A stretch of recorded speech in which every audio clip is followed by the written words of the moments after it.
I have gotten to this horrible point where I genuinely dread waking up in the morning and doing what I do. And it's not like there aren't great moments in it, and it's not like I'm not challenged. Like, there are times when I'm challenged on an appropriate level and I get a question right and it's cool, and I see something interesting that I've never seen before and it's cool, and I get to talk with good people, and sometimes someone says something funny. But overwhelmingly, it's just every single day I don't want to open my eyes and get out of bed, and it's been like this for months. But I don't know how I can keep on doing this.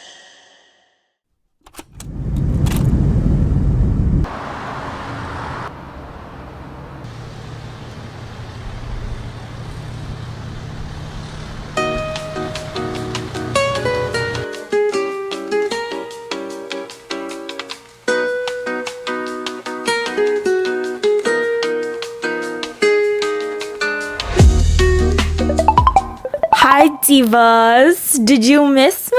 It's been a while. Okay, I know. It's been about 2.5 years since I posted my last YouTube video, and a lot of you are probably wondering, is Diva down? Like, what happened to her? Is she still in medical school? Did she flunk out? Especially since my last video was about failing medical school exams. Some of you might have been rooting for the underdog and been like, oh my god, I still hope she's in medical school, still doing her thing. And I'll get to all of that. But if you're new here, my name is Sally, and I used to be like a medfluencer type wannabe.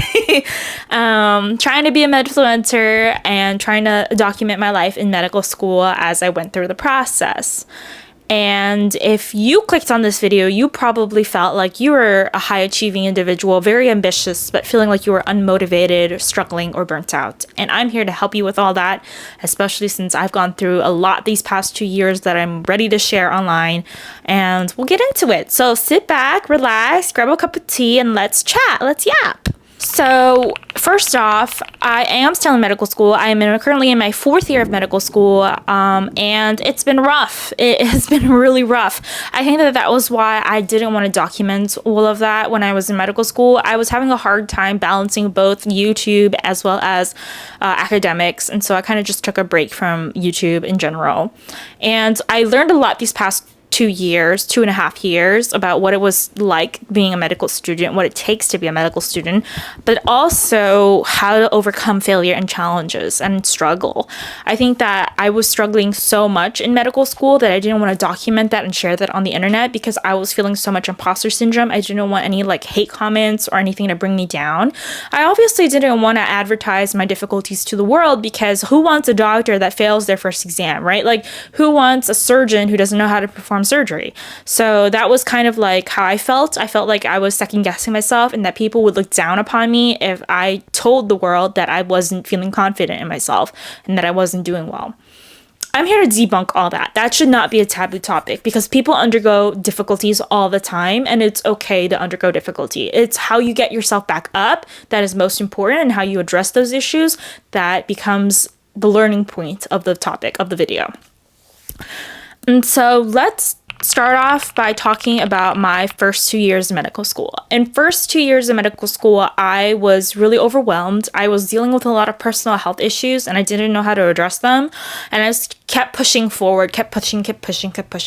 And eventually it just got to a point where I just felt overwhelmed and I wasn't doing well. I had to remediate 8 exams during my first 2 years, and I just didn't really know how to study. I think it was on top of everything else that I was going with. It was just hard to juggle both, like my mental health, my physical health, as well as academics. And so if I want to give away anything from this video, I just really hope that you take care of yourself, because that's so important. And we'll talk about how to do that in a little bit. But yeah, it wasn't like there weren't any good times. There were definitely good times in medical school. I just felt so overwhelmed by all the bad moments in my life, and I was fixating on that I just didn't have the confidence to really showcase, okay, this is what it's like to be down or to be struggling. I think in my 3rd year of medical school, I felt really confident that I would do well, and I ended up doing really poorly.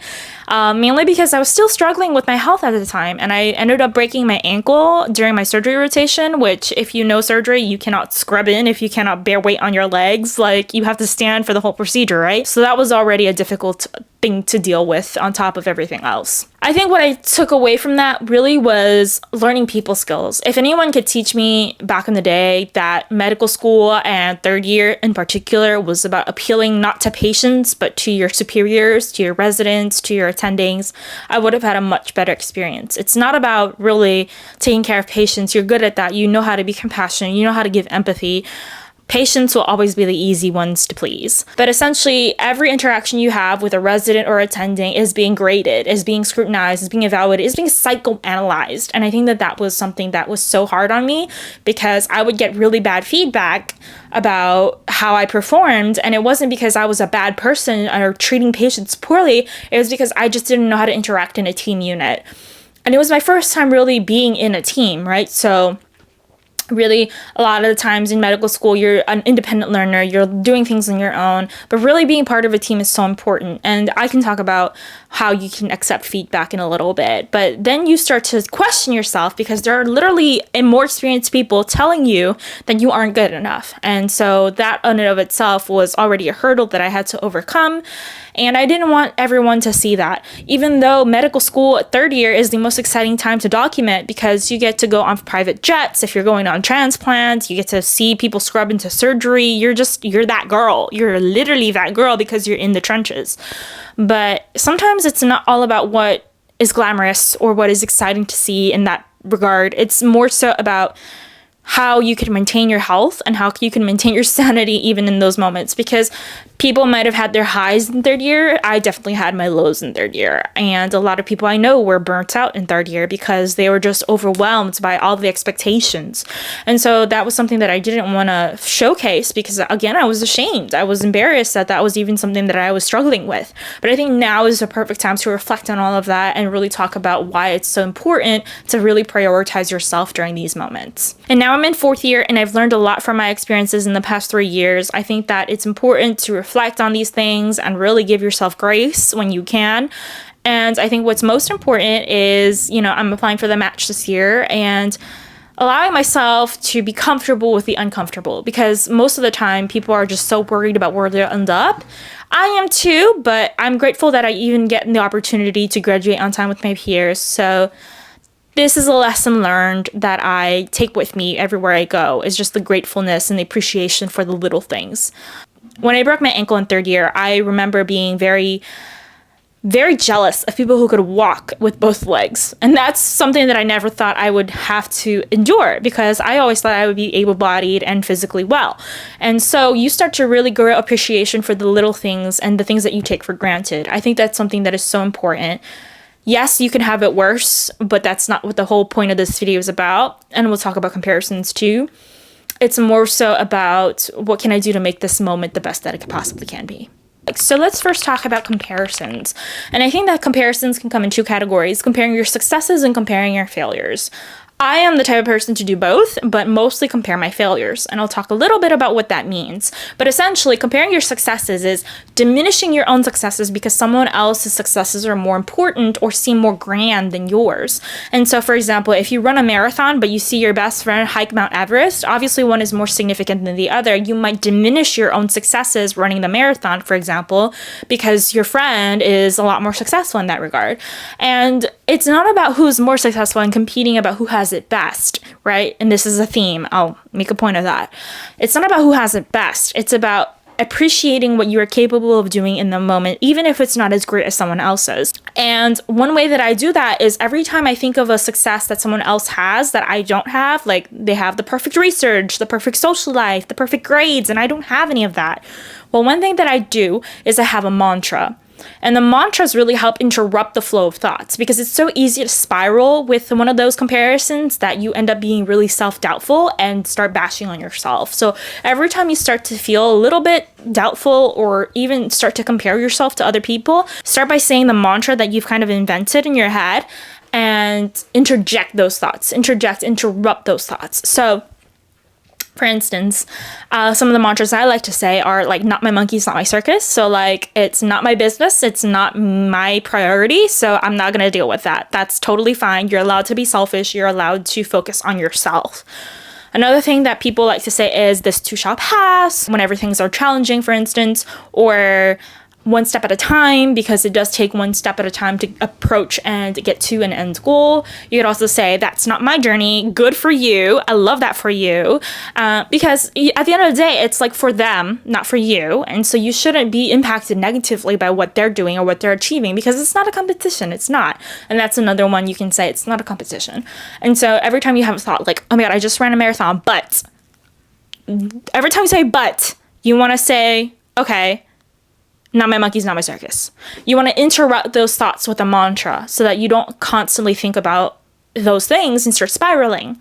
Another thing I like to do, if you're a Harry Potter fan, is to physically interrupt the thought with an action. So I like to do the pensieve, taking my memory or taking my thought out of my brain and putting it into the pensieve, like Albus Dumbledore did, and just removing that thought from your head. Like your finger is a wand, moving it into a pool of water or wherever, or just out of sight, out of mind. That's another mantra. So doing these things can help interrupt the negativity in your mind. And I think that that's so important, because a lot of the times we are just so fixated on woe is me, pity party, that we don't focus on how good we have it, or how grateful we are for the present moment. And that's something that we always should be grateful for. Another comparison that I like to do a lot, I don't like to do it, but I do it a lot, is I compare my struggles, right? So I had to remediate 8 exams during my first 2 years. I know a friend who's very successful, very smart, very great, and she had to remediate 1 exam. And so she was like, oh my God, I feel like such a failure, blah, blah, blah, blah, blah. And I would be like, well, I have it worse, so you shouldn't be complaining. That's a champagne problem. That's a first world problem. Like, ugh, sucks to suck, but I have it worse. And if you have it worse, great. I mean, like, sorry, sucks to suck. Like, it's so bad, but it's also not about you in that moment. If you're trying to comfort someone who has it bad, it's not about competing about who has it the worst, nor is it about having who has the best, but it's not about who has the worst. It's about how I can support this individual in this moment that they're being vulnerable. And so one coping mechanism I have when I compare myself for struggles is to remind myself that just because someone has a broken arm and I'm in a full body cast does not mean that that person's broken arm isn't hurting, right? So you can have a broken arm, you can be in a full body cast, that injury is still present in this individual and it can still hurt. Yes, you have it worse, but it doesn't necessarily negate the fact that it still sucks for this person. Firmly grasp it! And so a good way to cope is to use altruism. And altruism is this act of kindness, of act of helping someone else in order to compensate for the fact that you're not where you want to be, or where you're not in your ideal position. So taking from that experience, like, oh my gosh, she failed 1 exam, I failed 8. I still ended up okay even after I failed 8 exams. You'll be perfectly fine if you fail 1. It's going to be okay. And using the experience from your failures to guide other people who have failed for the first time in their life. Like, this is a type of experience that you are uniquely equipped to handle, and it gives you more empathy and sympathy for other people. Not only does it give compassion for yourself, if you're helping someone else, it makes you feel better, and it makes you recognize that in spite of all of the troubles that I've endured, I still was able to overcome. That's a great outlook on life, and I think that everyone should practice that. But also, it teaches you that you can use your experiences for good. You can use your experiences instead of being a pity party for yourself. Like, stop feeling down for yourself. Stop feeling bad about yourself. Stop it. Get some help. You can really use that energy to help other people. I think that's great. Another issue when it comes to comparing failures is the addressing your biases. Like, why are you so biased against this person that is succeeding and has something that they address as an issue? Maybe you're presuming that this person has a perfect life, so their problems aren't as big as yours. Well, everyone has problems, everyone has issues, and addressing those biases personally can help you move forward with how you perceive other people. Because everyone's human, right? So if you think that this person is completely perfect and they have no qualms or problems, then you might misinterpret what their failures really are, the magnitude of their problems. And I actually read this book by Jessie Gold. It's called How Do You Feel? And I had that similar experience. I was addressing my biases when I was reading it because she talks about being at an Ivy League institution and, you know, being successful and being a book writer and author and stuff like that. But she experienced burnout as a psychiatrist during COVID.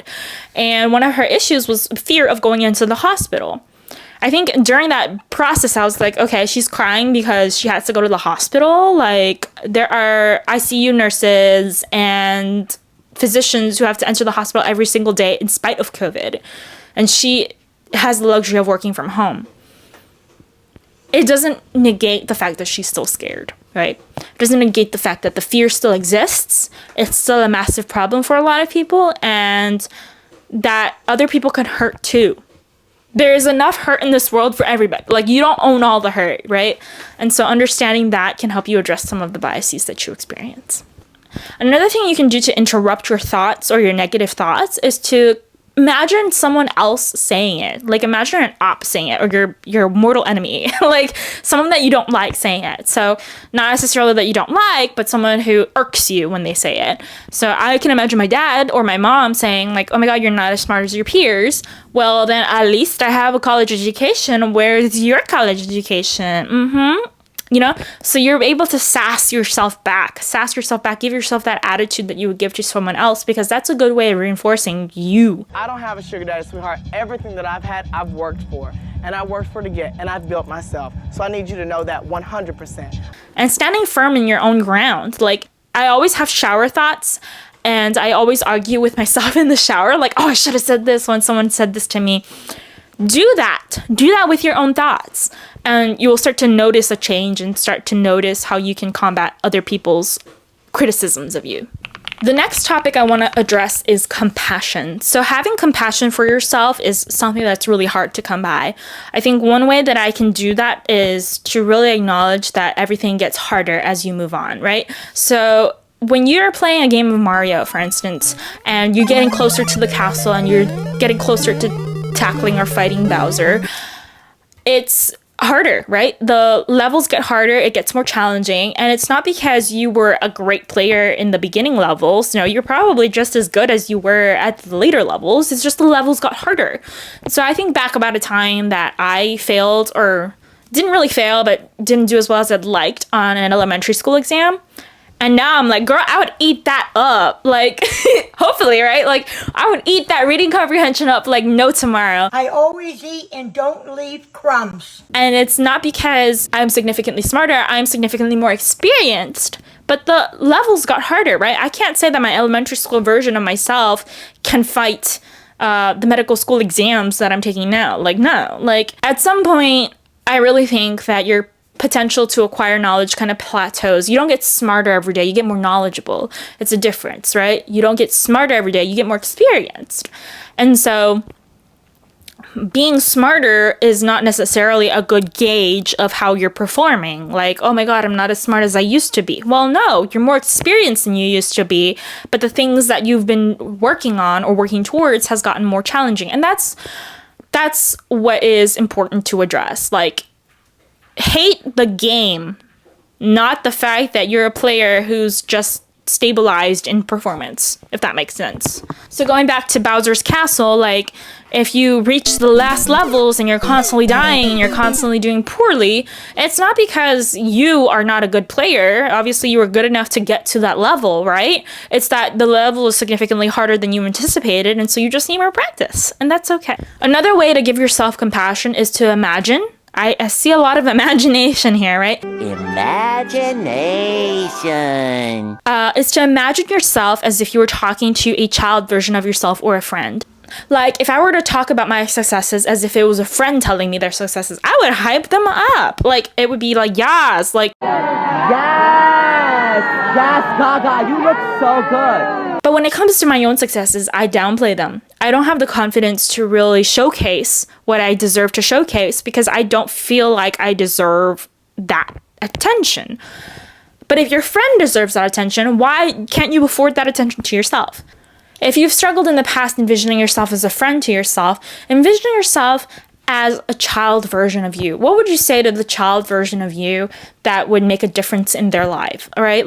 Like, I think all children deserve to be nurtured at their young age because they're growing, they're learning. And so if you can treat yourself as a child version of yourself, you might find a lot more sympathy for yourself than you ever thought was possible. And the next thing I want to talk about for compassion is neurodivergence. If you are a person like me who has been struggling with health issues, mental or physical, you need to give yourself the priority to focus on your health. Because if you keep pushing, then you're eventually going to break and burn out. And I think that's what a lot of people tend to do, is that they just keep pushing. They've worked their entire lives, or they've studied their entire lives, and then finally they get to a breaking point. And that's what burnout really is. And part of it is recognizing that as you age and as the stressors compound, you get more and more frail, right? Like, you might not be able to do things like you used to because you're getting older, but also because the mental stress can put a toll on your mental and physical health. And so, for instance, I was never diagnosed formally with a mental health condition until I got into college because of the amount of stress that I was under. And I started to realize that had I pushed myself and not gotten the accommodations that I needed at the time, I probably wouldn't make it to where I am today. Giving yourself accommodations is putting you at a level playing field with everyone else. It doesn't mean that you're cheating. It doesn't mean that you're taking advantage of a system. The system is there to support you. Like, a person with depression is going to have a much harder time getting out of bed than a person who is neurotypical. And even getting out of bed, a task as simple as that can really translate into how productive your day is. So what about catastrophizing and self-doubt, right? Like, we often catastrophize and think about things that are the worst case scenario, or even just all or nothing thinking. And it's this belief that if everything goes well, my life is going to be perfect. Just as if everything goes poorly, my life is going to fail. Like, everything's going to fall apart. And that is not true, right? Like, we know that just by the sheer fact that just because you fail an exam doesn't mean that you're going to flunk out of school and you're going to die and you're going to be homeless on the streets. Like, come on now. It really is challenging those thoughts. And how do you tackle imposter syndrome? This feeling of not deserving to be where you're at, that you're taking someone else's space. Well, catastrophizing and imposter syndrome, I think, are very hand in hand, because we often catastrophize when we think we're an imposter. And this self-doubt perpetuates itself. It's kind of like a really vicious cycle. I recently watched this TED Talk that talked about what you perceive your body to be or body to feel is what you actually think of yourself. What that means is that your body language translates to how you think about confidence. So in this TED Talk, the speaker discusses ways that you can enforce positive confidence into yourself. And that is by striking power poses, faking it till you make it. Feeling powerful in the moment. And this one is especially interesting because it really shows us how universal and old these expressions of power are. This expression, which is known as pride, Jessica Tracy has studied, she shows that people who are born with sight and people who are congenitally blind do this when they win at a physical competition. So when they cross the finish line and they've won, it doesn't matter if they've never seen anyone do it, they do this. Like, really taking up space. You know, when you're in class and participation is a high portion of your grade, the people who actually take up space, stretch their legs out, man spread, put their legs on the table and lean back, like, those are the types of people that actually participate well in class. They speak loud, they are confident, they can make stupid comments and come off across as very intelligent. Whereas the people who are more meek and less participative tend to be shrinking into themselves, trying to take as little space as possible.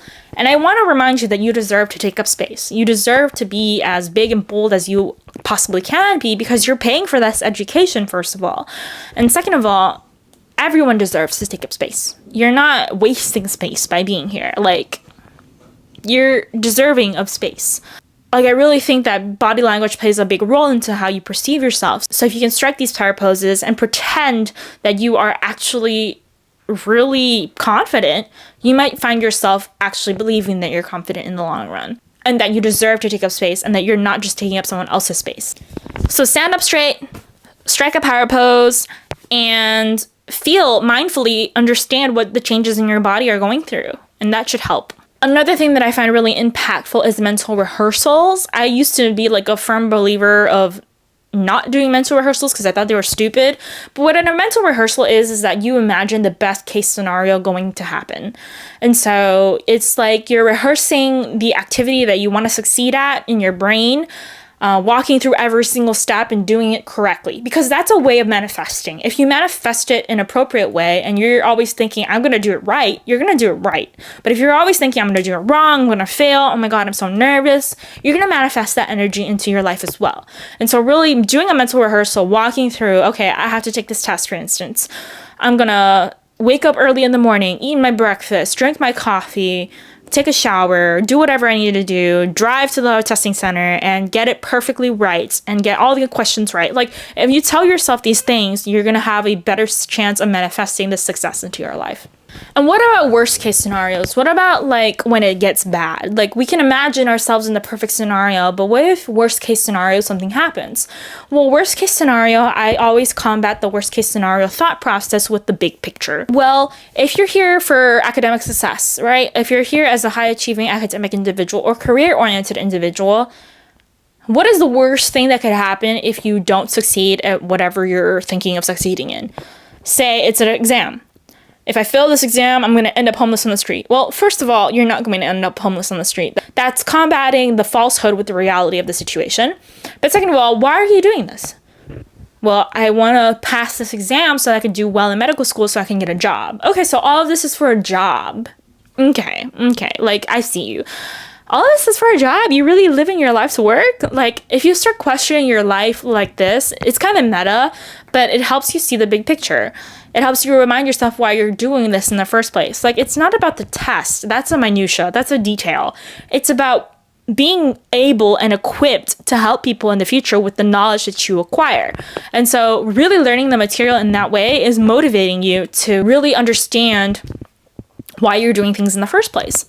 A good way to remind yourself of why you're doing things is to read personal statements, read your writing journal, and remind yourself what brought you into this field in the first place. If it was college, why did you want to go to college? And what really stood out to you about this university, this institution, and what you're bringing to the table. These are great ways to remind yourself of the big picture. The last thing I want to talk to you guys about is feedback. And feedback is something that you get a lot of in third year of medical school because everything you do, like I said, is scrutinized and evaluated by your superiors. One thing that I started to notice was that I would take every piece of feedback seriously and personally because these people are more experienced than me. They must know more than me. They have this authoritarian power over me that they must be right. Now, that's not necessarily true. Just because they give you feedback that is bad and that they're more experienced doesn't necessarily mean that that bad feedback is applicable to your life. It's like a gift, right?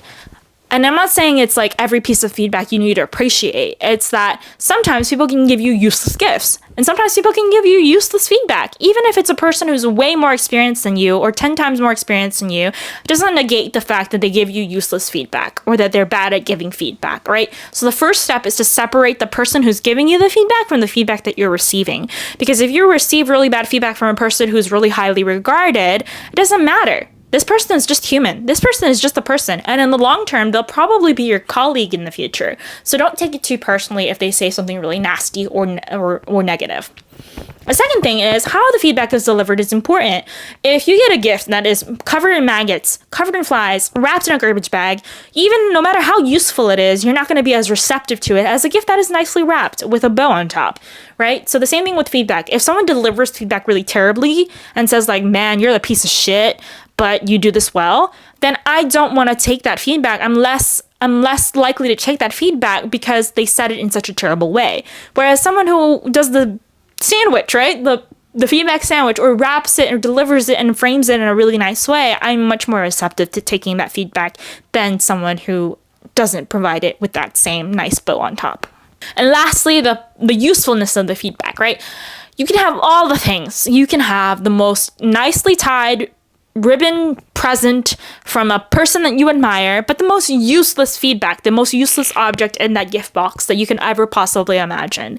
And if that's the case, you're not going to use that feedback anyway. So really, it's about separating the components of feedback into different categories: the person giving it, the way it's delivered, and the actual contents of the feedback, and then taking away and reframing it in a way that makes sense to you and makes sense to your purpose.